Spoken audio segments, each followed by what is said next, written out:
Hello and welcome to our Teaching for Success Inclusive podcast series. I'm your host, Rosa Kemerembe. Today we're going to talk about something uncomfortable but urgent. Our collective apathy towards school-age children who are differently abled, and how that apathy quietly destroys their future and our future. We see these children, we walk past them. Sometimes we feel sorry for them, but feeling sorry does not build her up. It does not train a teacher. It does not pay for a Braille textbook or a hearing aid. And it certainly does not turn a child into an independent working adult. So let's stop with the pity. Let's talk about facts and about what we as a society must do. So let's talk about statistics. Let me give you a few numbers from our own Uganda Bureau of Statistics and the latest census. So over 1.7 million children aged 2 to 17 in Uganda have some form of disability. That is 2.4% of all children in that age group. But when you look at our primary schools, only 2% of enrolled students are differently abled children. That means that the vast majority of those children with disabilities are sitting at home, not because they can't learn, but because our schools are not ready for them. They're not equipped to support them. By secondary school, that number collapses to just 0.6% of all students. And higher education, at a major public university, only 1% of admitted students are learners with special educational needs. So now ask yourself, where do these children go? They stay at home. They become dependent adults. And the numbers show that over 56% young, differently abled or disabled people aged 18 to 30 are not in education, employment, or even training. That is a whole generation locked out of work and who are hopeless. So what's the hidden strain of healthcare? Something that most people never talk about is never connecting disabilities to the healthcare system. When a disabled or a differently abled child does not get proper support at school, no physiotherapy, no assistive devices, no early intervention, their physical or sensory condition often worsens. A child who could have learned to walk with a simple brace ends up with a severe joint contracture. A child who could have learned basic sign language loses their years of cognitive development. So those children grow into adults who need constant medical care, draining the healthcare system. They feel our under-resourced hospitals. They need repeated surgeries, long-term medications, and frequent emergency visits, all of which cost money that our public health system barely has to support these people. In fact, households with a differently abled or disabled member already spend more than the national average on healthcare. And when multiple families cannot afford this, the burden shifts to, where else? Government clinics, which are already stretched thin because of poverty in our country. We are essentially increasing long-term healthcare costs by refusing to spend on early support and inclusive education. That is not compassion. That is simply bad economics. Here's another cost that we never talk about. Who takes care of a disabled or differently abled child when no school accepts them? Who takes care of them? And there are no trained teachers and no therapy centers nearby. So who takes care of these children? Mostly it's mothers, sometimes grandmothers or older siblings. These carers cannot go to work. They cannot run a business. They cannot attend training programs. They are pulled out of the labor force, sometimes for decades. Uganda already has a young population, 73% under the age of 30. We need every able-bodied adult working, producing, and paying taxes. But when a mother stays at home because her child with cerebral palsy or autism has no school bus, no toilet ramp, no trained teacher, that is a direct loss of productivity. That family obviously earns less. They pay less tax. They rely on more handouts from the rest of the population. And the carer's own mental health suffers. They get burnt out. They get depressed. They get exhausted. These become invisible disabilities in their own right. Then they need health care too. The cycle just doesn't seem to end. Now, let me give you a number that should wake up every business owner and every policy maker in our country of Uganda. Globally, excluding people with disabilities from the workforce costs between 3 and 70% of the gross domestic product. For Uganda, that could be trillions of shillings lost every year. Not because people do not want to work, but because we never gave them the education and the support that they needed to become employable. Think of it this way. A child who's differently abled but gets quality early intervention, a trained teacher, and an accessible school has a real chance of growing into a tax-paying adult. That adult could be a software engineer, a tailor, a farmer, a teacher. Instead, by failing them, we turn them into dependents. We turn their families into begging units. That is not fate. That is our choice as a nation. So why do we do nothing?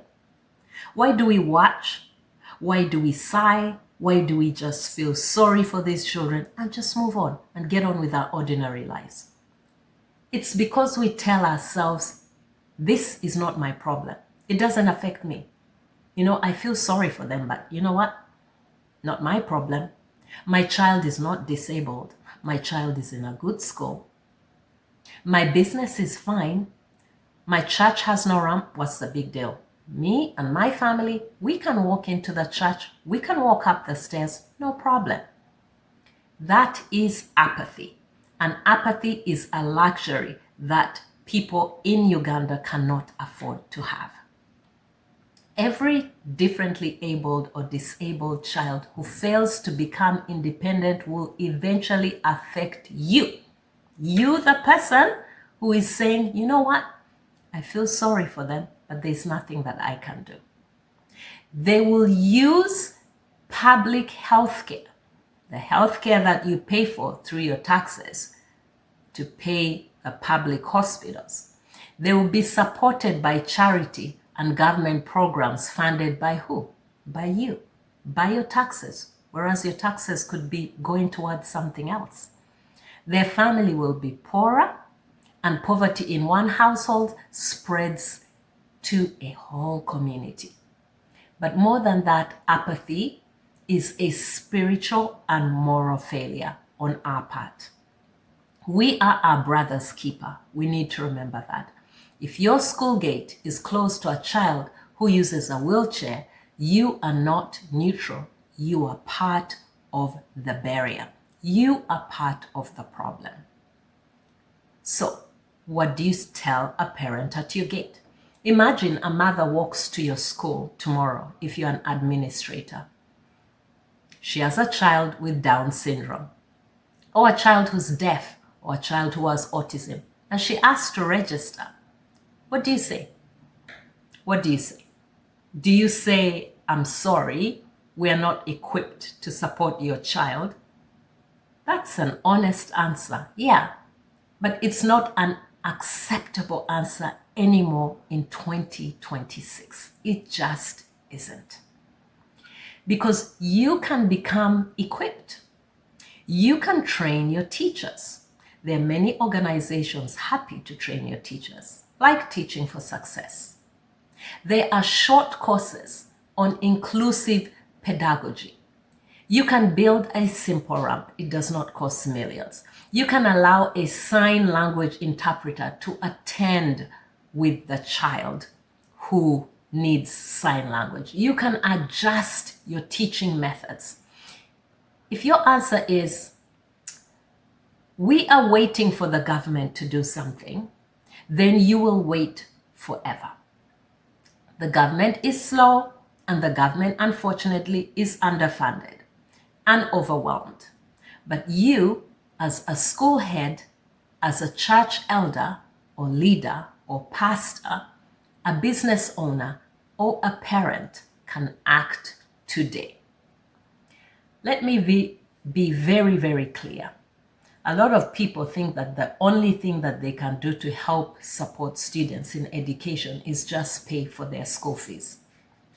Paying school fees for a disabled or differently abled child is not the same as educating them. If you put a child in a classroom where the teacher does not have the right amount of training or adequate training on learning disabilities, no idea how to communicate with a non-verbal child, no patience for a child who stims or struggles with fine motor skills, then you are just babysitting these children in your school. They sit at the back and they fall behind and they end up learning nothing, yet you are busy providing school fees for these children to go to school. And then we blame the child for being too difficult. No, the failure is not the child's, the failure is ours as citizens of the country. We need fully trained teachers. We need individual education plans. We need assistive devices, even simple things like bold print, picture cards, grip pencils. We need schools that understand that a differently abled child can achieve the same exams as their peers if we remove the barriers. So here is our call to action. Whoever is listening, first to our families. Stop waiting for a perfect school. Form a parent support group, share resources, advocate together, demand training for teachers, and teach your differently abled or disabled child at home. Not just academics, but life skills like cooking and dressing and money counting and communication. That is the foundation of their independence when they grow to be adults. To schools, audit your buildings. Where can you find a ramp? Oh yeah, lots of schools have ramps now, but let's look at the washrooms.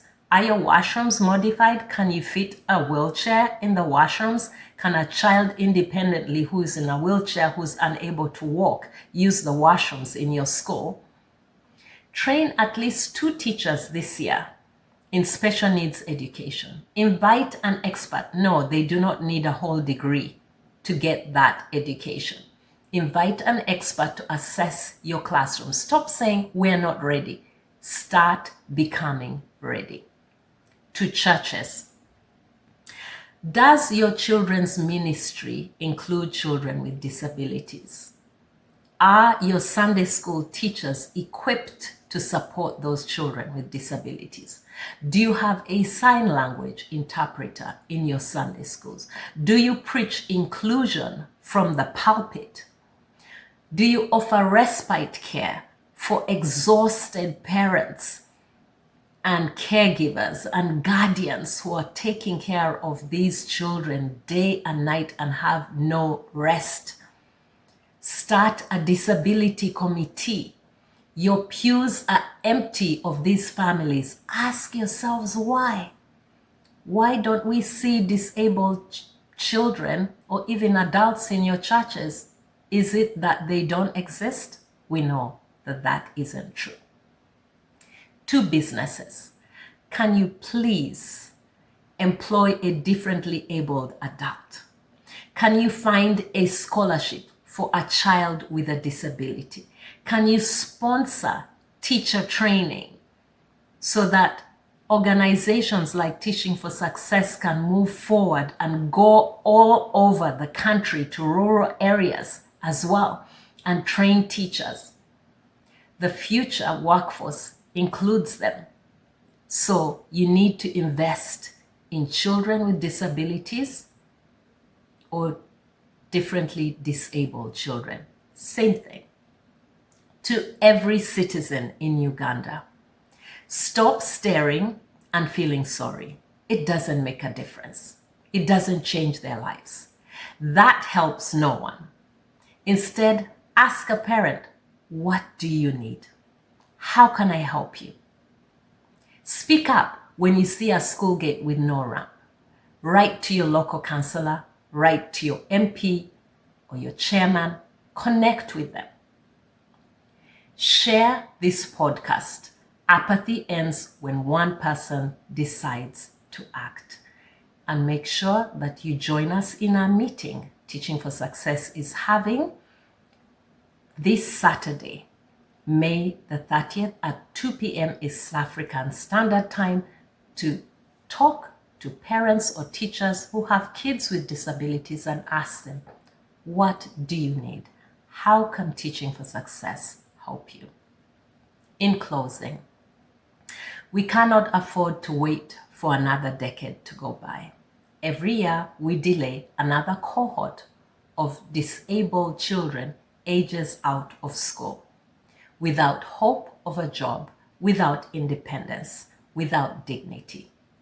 We have the knowledge, we have the resources, small as they may be, but enough for us to start. What we lack is the will. Remember, pity does not build a future. Again, pity does not build a future. Action does. A ramp costs less than a lifetime of hospital visits. A trained teacher costs less than a lifetime of unemployment. An inclusive classroom today creates a taxpayer tomorrow. So, ask yourself, is your school ready? Are the schools in your neighborhood ready? Is your church welcoming?